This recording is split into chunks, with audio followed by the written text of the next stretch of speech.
بسم الله الرحمن الرحيم. هل أتى على الإنسان حين من الدهر لم يكن شيئا مذكورا إنا خلقنا الإنسان من نطفة أمشاج نبتليه فجعلناه سميعا بصيرا. إنا هديناه السبيل إما شاكرا وإما كفورا. إنا أعتدنا للكافرين سلاسل وأغلالا وسعيرا. إن الأبرار يشربون من كأس كان مزاجها كافورا عينا يشرب بها عباد الله يفجرونها تفجيرا.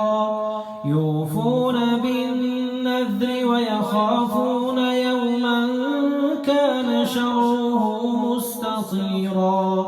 ويطعمون الطعام على حبه مسكينا ويتيما وأسيرا.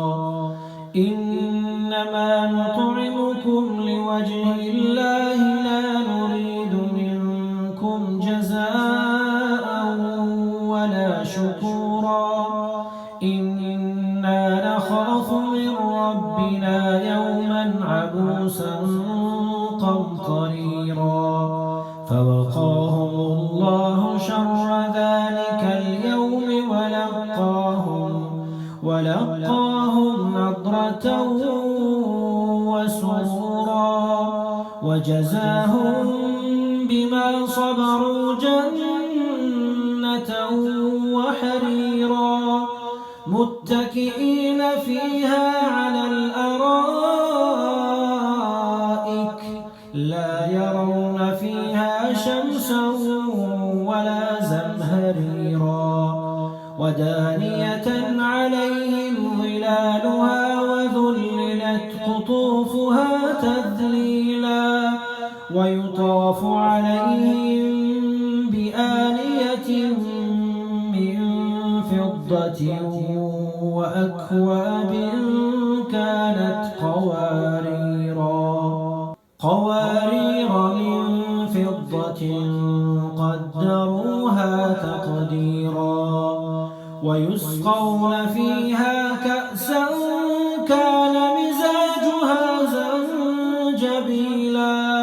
عينا فيها تسمى سلسبيلا. ويطوف عليهم ولدان مخلدون إذا رأيتهم حسبتهم لؤلؤا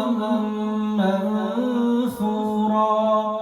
وإذا رأيت ثم رأيت نعيما وملكا كبيرا.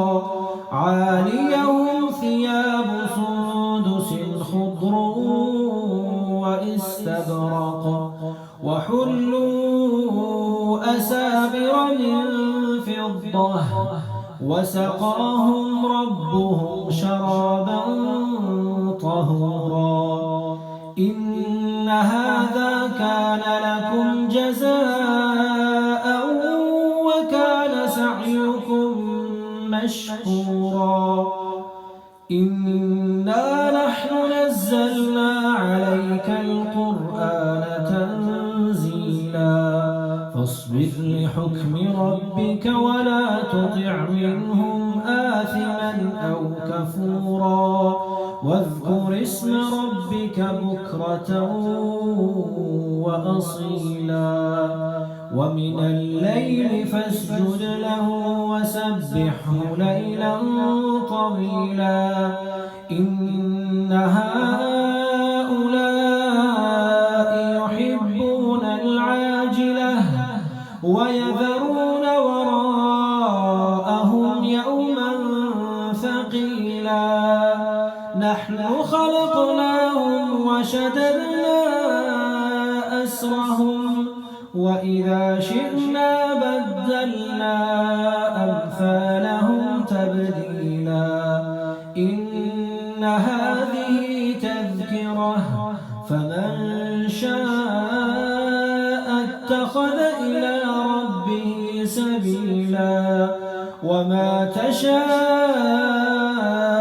إلا أن يشاء الله إن الله كان عليما حكيما يدخل من يشاء في رحمته والظالمين أعد لهم عذابا أليما صدق الله